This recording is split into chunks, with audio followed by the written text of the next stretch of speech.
Gracias por venir a escucharnos. Y yo quiero decir lo primero que soy la tercera generación de ferroviarios en mi familia. Ahí detrás está mi sobrino y no ha podido venir mi hijo, que será la cuarta, que ya están en ejercicio. Y yo quiero dedicar la charla de hoy, se la voy a dedicar a mi abuela, que fue una de las mujeres, de las primeras que hubo en el ferrocarril desempeñando el oficio de guardabarrera. Vamos a empezar. Traigo unas pequeñas...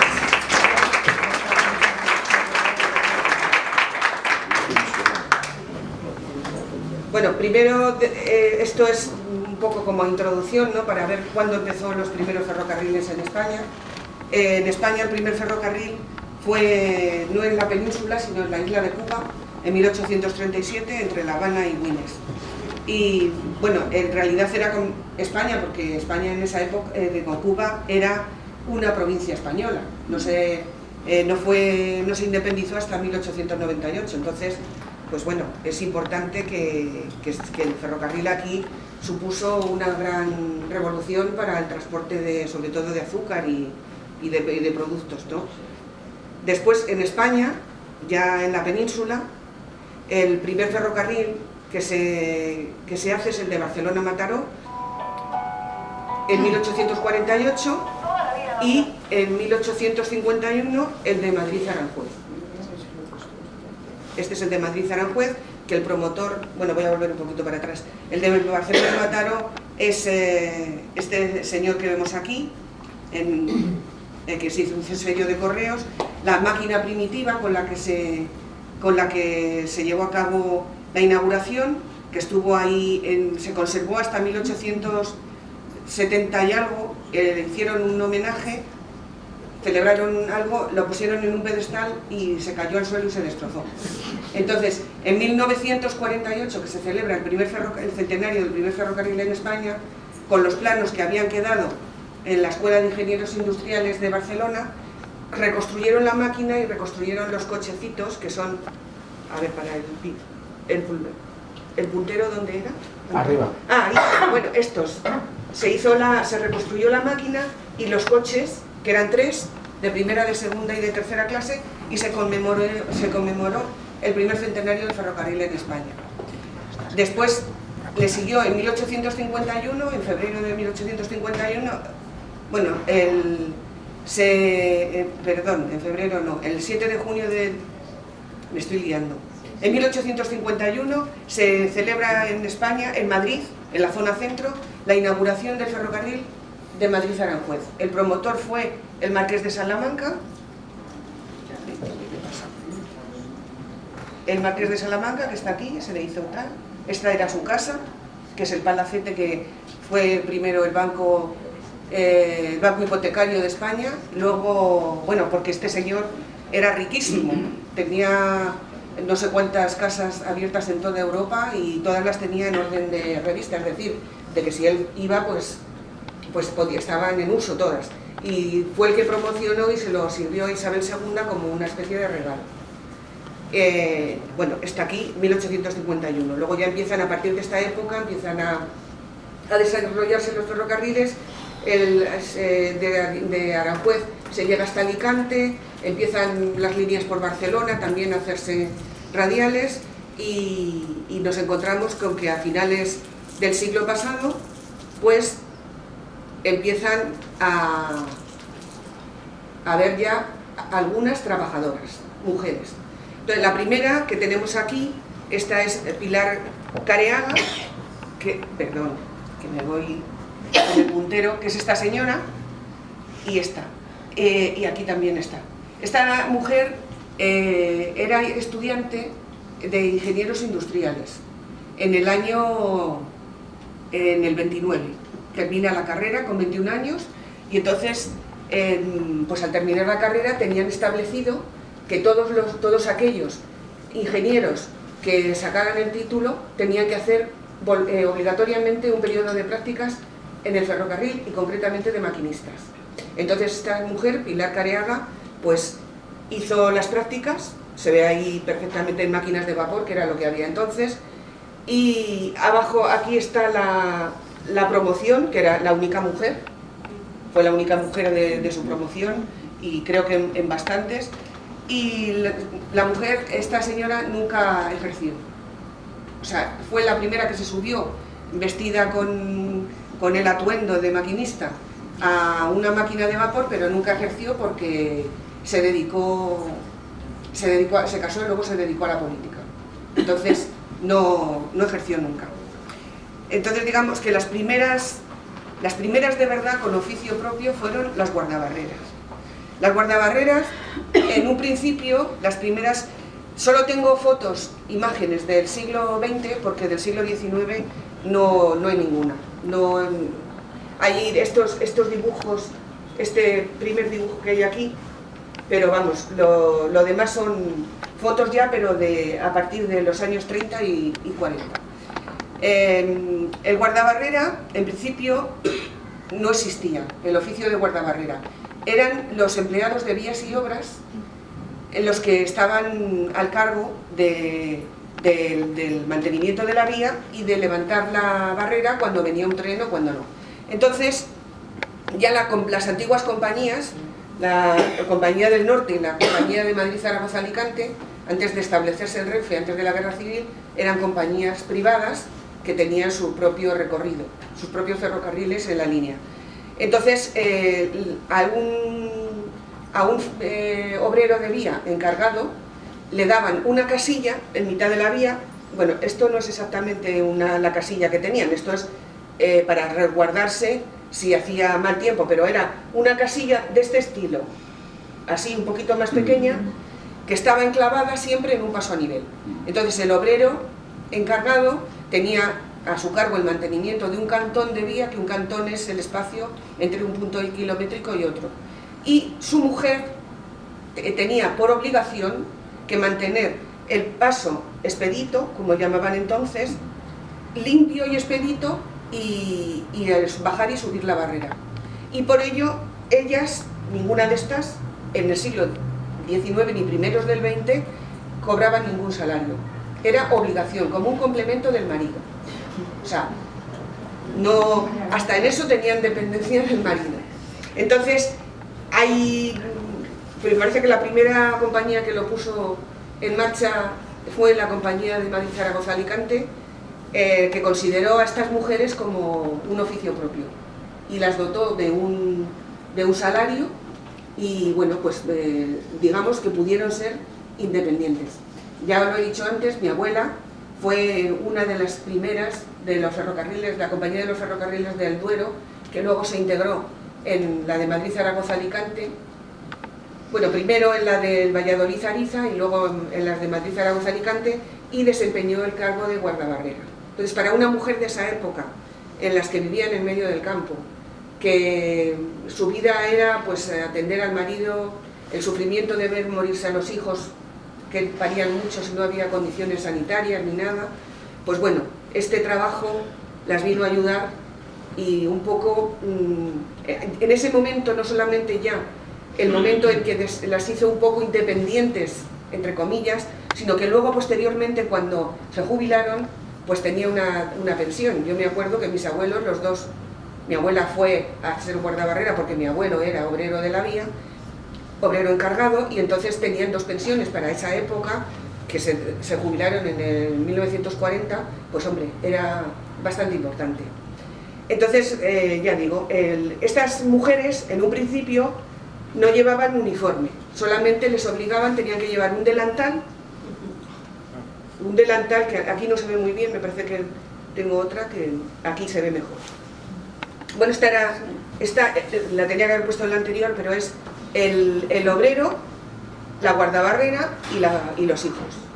Vivían todos juntos, eran unas casillas súper pequeñas que tenían una entrada con una especie de comedor-cocina todo junto, y arriba un desván, y si eran muchos de familia da igual, vivían todos juntos ahí, no había más. Lo bueno que tenía es que tenían un pequeño huertecito, podían tener animales, gallinas, conejos y tal, y bueno, digamos que eran autosuficientes en ese sentido. Pues ahí vivían, como digo aquí, esta foto concretamente se titula La familia del obrero y la guardabarrera. Esta señora, que es una señora de verdad, que es madre de una compañera mía, está, bueno, madre no, abuela, está ya, Renfe ya sí les puso, bueno, las anteriores tenían que llevar, además del mandil, un pañuelo en la cabeza, cubierto así como lleva esta señora. Ahí, eso es. Y aquí, ya en la época de Renfe, tenían que llevar lo mismo, pero esta señora no lleva ahora, y el banderín rojo, por supuesto, que el banderín era, ellas estaban para levantar y bajar la barrera y al mismo tiempo anunciar si venía algún tipo de peligro. Entonces esta señora ya, Renfe ya les pone una especie de uniforme, que es este delantal azul marino, con la raya roja, sus zapatillas, y tenían que llevar el banderín rojo en la mano. Entonces cuando abrían el paso a nivel, levantaban la barrera, que era de manivela, pues ellas levantaban el banderín como que era paso de vía libre. Y estas, bueno, fueron, ya digo, las primeras que tuvieron oficio propio, que no, era simplemente de mujeres, no había habido hombres. Luego, el trabajo, otra forma que tenía Renfe, porque esto ya es de Renfe, de entrar en el ferrocarril era el trabajo administrativo. Entonces, las mujeres entraban en oficinas de viaje. Aquí hay una que había una muy importante, había en casi todas las ciudades de España, en Alicante, en Valencia. Aquí en Madrid estaba en la calle Alcalá, casi esquina con el Banco de España, que era la oficina de viajes de Renfe, que ahí se iba y se podía sacar billetes y tal. Lo que nos podíamos quejar era de que los grupos directivos lo formaban más hombres que mujeres, pero los salarios eran igual, porque al estar regido por convenios colectivos, los salarios eran igualito para los hombres que para las mujeres, ahí nada. Luego la siguió como presidenta esta Isabel Pardo de Vera, que con el último gobierno, la última ministra, la nombraron, ahora acaba de ser cesada, o ha dimitido, con lo de Cantabria, sí. Esta era secretaria de Estado del Ministerio de Transportes. Y ahora ejerce, bueno, es que ahora Renfe está dividida en dos, o sea, perdón, lo que era Renfe se dividió en el año 95, se dividió en dos, en Renfe y Adif. Se separó la explotación de la infraestructura. Entonces, ahora es ella, María Luisa, la que es presidenta de Adif. Porque de Renfe sí, no ha habido ninguna, excepto Mercè Sala, pero porque era único, que no se había dividido todavía. Estas dos ha sido y esta es de Adif. Y de Renfe siguen siendo hombres, aunque también me parece que lo han cesado o ha dimitido por lo de Cantabria, también el de Renfe, pero bueno, pues esto es lo que hay. Ya luego, pues si queréis, me parece que ahora hablas tú y luego... Es un honor estar aquí y compartir con esta mujer, con la que me siento tan identificada y con mucho paralelismo, que vamos, que lo entiendo perfectamente, he entendido perfectamente y sé por lo que has pasado. Gracias a la asociación y gracias a todos los que estáis aquí por venir, a todos y a todas las que estáis aquí. Yo voy a contar mi experiencia personal. Es personal, pero sí que se extiende mucho a lo que es y lo que era, lo que fue trabajar en una empresa muy masculinizada, no solo por mi categoría, sino pues efectivamente como mujer, como trabajadora, primero joven, luego con hijos, en fin, una serie de cosas que espero que sé que han cambiado un poco, pero no mucho. A ver, yo entré en Metro, me presenté a las oposiciones que salieron a calle, o sea, que salieron a externas, en el año 83, y la oposición se llamaba al subalterno jefe de tren. Era así siempre como se nutría de conductores el metro. Primero eran subalternos, que era una especie de personal subalterno de la estación, ayudante al jefe de estación y todo esto, y luego enseguida tenían que pasar, cuando se necesitaban las plazas de conductor, pues pasaban a hacer el curso correspondiente de formación en la empresa y pasaban a conducir trenes.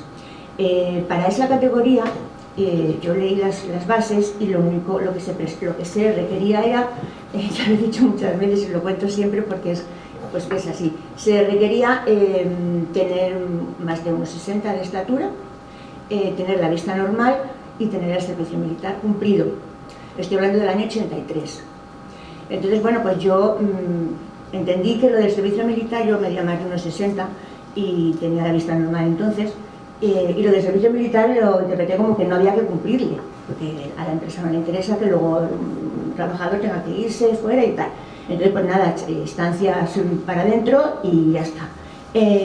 No me llamaban, no me convocaban. Yo conocía gente que se había presentado y que sí que la habían convocado al examen y no era mi caso.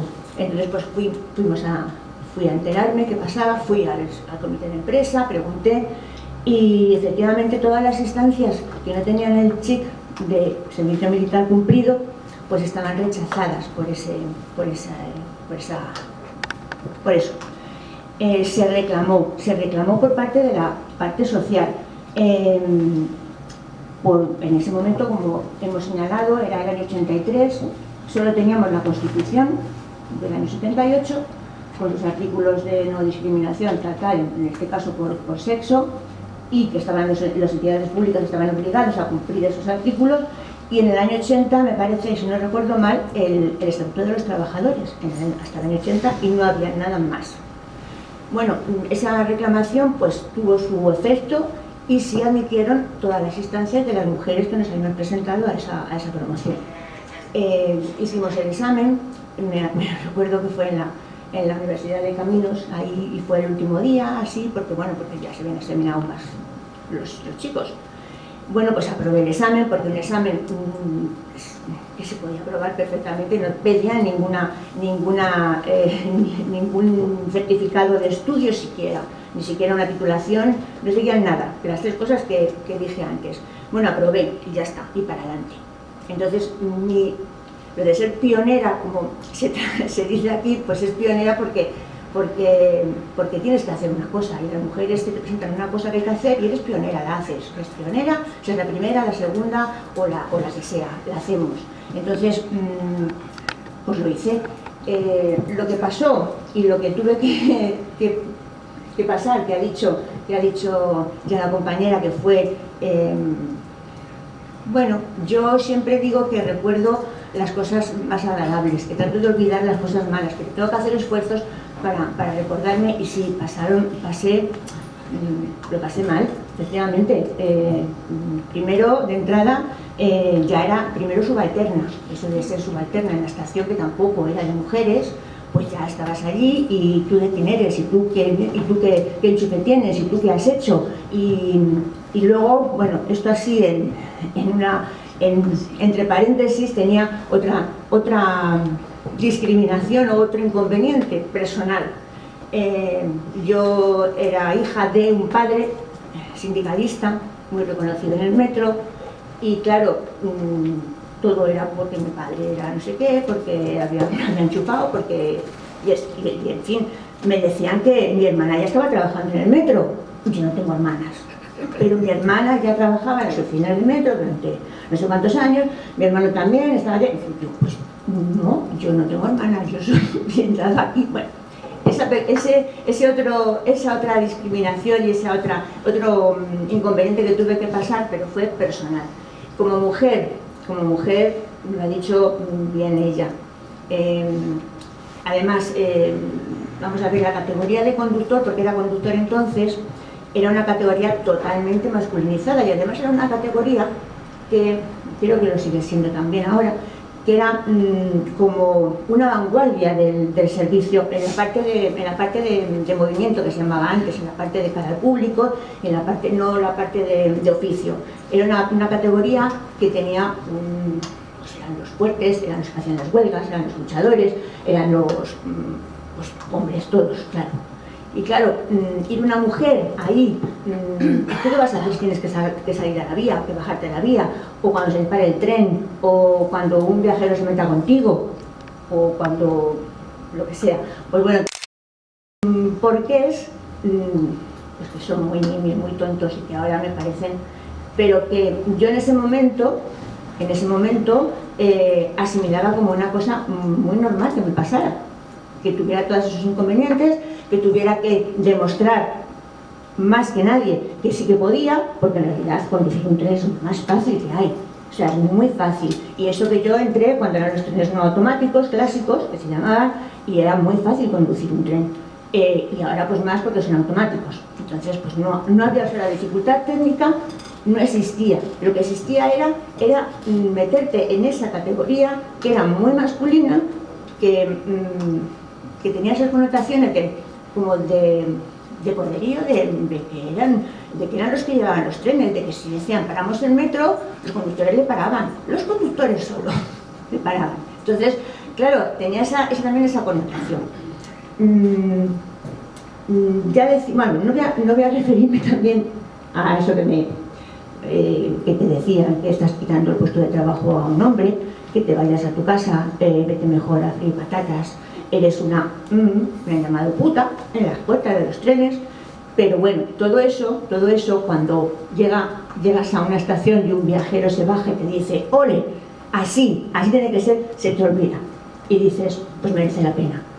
O cuando compañeros que pues no quieren ir contigo porque antes los trenes se conducían en pareja, cuando eran los trenes no automáticos, entonces en un viaje uno conducía y otro había puertas y al revés, se turnaban.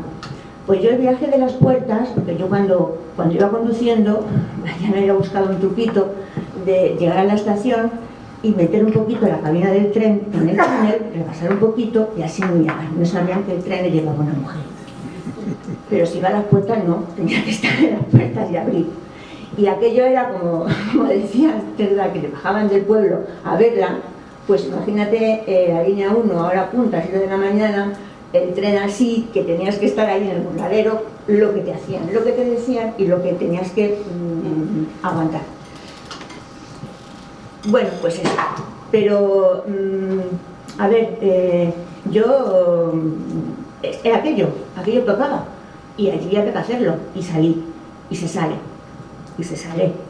porque nos empeñamos y lo hacemos. Cosas que recuerdo, decías tú de ir al servicio, tenías ahí eso. Yo no tenía servicios porque todos eran urinarios en los andenes. Yo para llegar y tener que ir al servicio, hacer un pis, tenía que esperar en la cabecera que hubiera suficientes rotaciones para poder subirme arriba y pedir la llave y hacer pis arriba en el vestíbulo, que eran tazas de banquero, vaya. En los andenes no había más que urinarios, no tenía vestuario, no podía dejar ni mi bolso, ni mi chaqueta, en ningún sitio, porque todo era de hombres, todo lo tenía que llevar a cuestas. Entonces, bueno, esas cosas que claro, dices, claro, como las mujeres, pues vamos a poner un servicio para una mujer, que era la única, que pues, vamos a poner esto para una mujer, pues no. Lo del nombre, maquinista ahora pues está muy bien, porque mira, pero yo era conductor, y fui expresamente a decir, no puedes ser conductora, me daba la chapa, conductora, o por lo menos que en mi nómina ponga conductora, porque se llama estrella, conductora, o no puede ser eso, porque era cambiar todo el sistema, cambiar todo. Pero ¿qué pasó cuando el primer hombre se hizo taquillera? No se llamó taquillera, nunca, se llamó agente de taquilla. Se cambió, porque antes en el metro era muy similar a la distribución del personal femenino masculino como en Renfe. Mujeres en la parte administrativa y taquilleras y revisoras, no había más. Entonces, claro, ¿por qué no va a ser un hombre taquillera? Efectivamente, ¿por qué no va a ser? Pero no se va a llamar así, se va a llamar agente de taquilla. Desde entonces se cambió el nombre a agente de taquilla.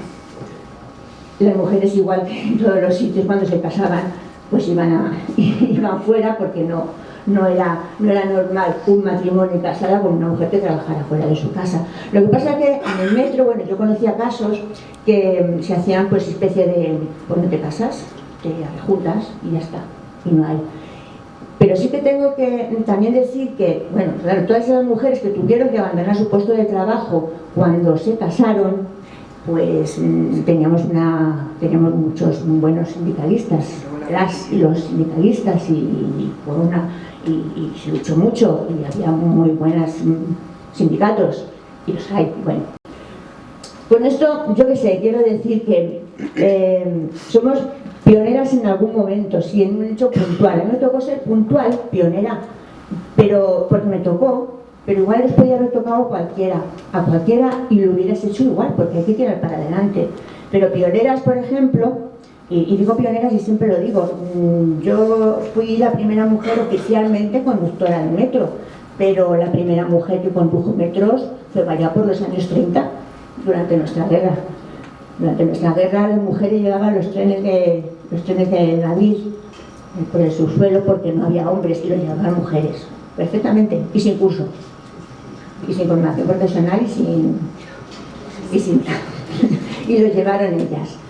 Entonces, pues bueno, pioneras somos todas las mujeres. Es que yo quiero, no sé, dar un alegato a todas las que nos metemos en una empresa que siempre está condicionada por una masculinidad imperante, pero estamos ahí y podemos salir y tiramos para adelante. Somos pioneras, todas. Bueno, yo pasamos si queréis a que preguntéis, a que digáis y a que os apetezca.